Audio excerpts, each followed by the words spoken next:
Amis jardiniers, bonjour. Dans cette nouvelle vidéo, nous allons faire le point un petit peu sur tout ce qui peut être utilisé pour créer une couverture pour nos petites plantes. Voilà, histoire de leur amener un petit peu de chaleur, puisque ça fait quelques années que le printemps n'est pas si beau que ça. Donc je vais vous montrer différents modèles avec les avantages et les inconvénients de chaque système. Premier modèle, la mini-serre classique que vous pouvez acheter dans tout bon commerce. Il y a différentes tailles évidemment. Bon, elles sont jamais très grandes. Avantage, c'est que vous pouvez mettre des plants. Et vous pouvez protéger des plants comme les melons par exemple. Donc là c'est une plantation de melons que je viens juste de faire. Ne jamais arroser trop, puisque si le temps n'est pas très beau dehors et qu'il pleut, ça risque d'amener des maladies dans la mini-serre. Donc c'est pas la peine. Donc toujours arroser le minimum et de préférence dans des goulots comme ça. Comme ça, ça permet de pas trop mouiller le sol. Même si là ils sont mouillés puisque je viens juste de faire les plantations. Alors le gros avantage, c'est de pouvoir aérer en fonction du temps, tout en gardant un voile qui va vous permettre, que les insectes ne rentrent pas trop dedans.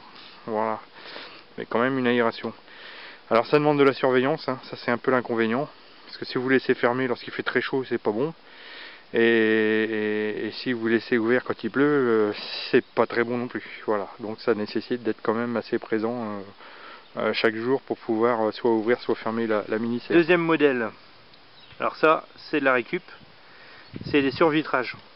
Donc si vous récupérez des vitres, gros avantage pour tout ce qui est cucurbitacées, vous les mettez en dessous au départ, ça permet même s'il pleut de bien protéger le plant, d'amener un peu de chaleur, et puis lorsque le plant est un peu plus grand, hop, vous enlevez la vitre et c'est fini. Coût zéro puisque c'est de la récup. Alors dans un modèle un peu plus évolué, il y a celui-là. Donc il suffit que vous trouviez un petit peu un support. Bon là j'ai trouvé un support métallique que j'ai récupéré. Toujours pareil, 2 survitres par-dessus, et puis ça vous fait un bon abri pour le départ de vos plantations. Et puis toujours pareil, lorsqu'ils sont plus grandes, vous pouvez l'enlever, vous pouvez le déplacer facilement, ça c'est un des gros avantages.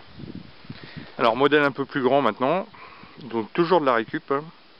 Donc là on est sur une armature d'une ancienne toile de tente. Donc j'ai récupéré toute l'armature. J'ai coupé les pieds en deux puisque c'était un peu haut et il y avait beaucoup de prise au vent. Et ça vous fait un excellent châssis. Voilà, donc là j'ai mis toutes mes tomates. Je vais bientôt mettre les aubergines. Vous pouvez même mettre de la salade, ça pousse très bien. Avantage, vous laissez ouvert pour les abeilles qui peuvent passer et qui peuvent vous polliniser tous vos plants. Alors concernant cette structure, le film par-dessus, ça vous pouvez l'acheter en jardinerie ou en coopérative, du film spécial serre. Alors par contre, vous avez besoin de crochets comme ceci qui vont vous permettre en fait d'accrocher le film sur l'armature en ferraille. On voit mieux ici peut-être. Voilà. Donc ne pas hésiter à en acheter un certain nombre, il y a toujours du vent. Donc ne pas hésiter. Alors chose importante, j'ai installé sur le dessus, on le voit ici, voilà, un fil de fer. En fait j'ai mis une croix même. Une ici et une ici, que j'ai tendue. Pourquoi? Parce que quand il pleut, ça fait des poches d'eau. Et si vous n'avez pas mis de fil de fer en dessous, vous allez avoir une poche d'eau qui va arriver jusqu'en bas du sol. Là ça permet de limiter. À la rigueur là avec un petit coup en dessous, hop, l'eau est partie et c'est fini. Elle a tendance même à s'enlever tout seul avec le vent. Voilà, donc ne pas oublier sur le dessus de mettre un petit tondeur comme ça. Ça vous permet de garantir les cultures qui sont en dessous. Et puis après la tâche, l'idée c'est que ça soit solide.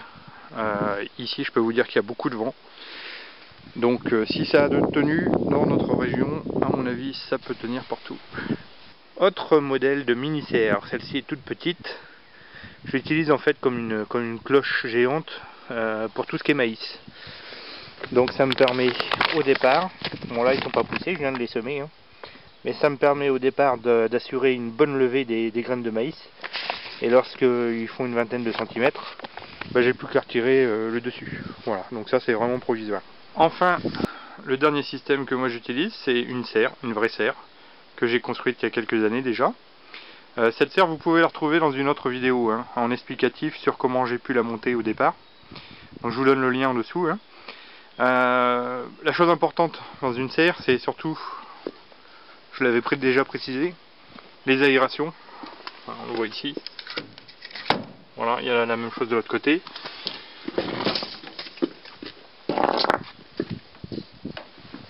Ici, j'avais installé un système pour ouvrir dans le bâti. Ça me permet d'ouvrir et de créer une aération de plus. Voilà, et puis éventuellement ouvrir la porte. Voilà, donc ne jamais oublier les aérations, c'est quand même ce qui est le plus important, ce qui permet de compenser en fait soit le trop chaud, soit le trop froid. Et puis aussi, pensez aux insectes, puisque si on ferme tout, on n'a pas nécessairement de fécondation des fleurs et on n'obtient pas forcément une récolte des plus abondantes. Donc c'est aussi important dans tous les systèmes que vous mettrez en place de permettre aux insectes, enfin ceux en tout cas qui sont désirés, de pouvoir rentrer dans la structure. Et donc ensuite ça vous fait un super espace naturellement pour aller planter ici des tomates, mais tout ce que vous voudrez dans la serre pourra pousser. Voilà. Avantage, là vous êtes parti sur plusieurs années. L'inconvénient, l'entretien.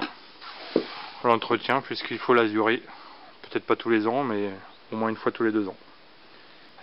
Alors j'en profite, chose que j'avais pas montré dans l'autre vidéo, pour montrer comment j'attache mes tomates. Donc j'ai installé les fils de culture ici. Voilà, en fait c'est un fil de fer hein, que j'ai mis avec un tendeur. Et donc j'accroche ici des fils en coton, hop, et je viens nouer la plante. Et au fur et à mesure où elle va monter, je n'ai plus qu'à l'enrouler autour. Ce qui me permet d'avoir quasiment un tuteur de plus de 2 mètres de haut. Et à la fin de la saison, de toute façon, elles arrivent au fil de culture. Donc c'est pour vous dire comment ça grandit bien. Voilà. Écoutez, j'espère que cette vidéo vous aura plu. Hein. Ce n'est que quelques astuces, mais ça permet toujours d'avoir des idées. Et puis ça permet toujours d'avancer un petit peu dans son jardin tous les ans. Et puis toujours d'avoir des meilleures productions à la fin, c'est quand même le but. Voilà, écoutez, je vous dis à bientôt, et puis jardinez bien, et à plus tard.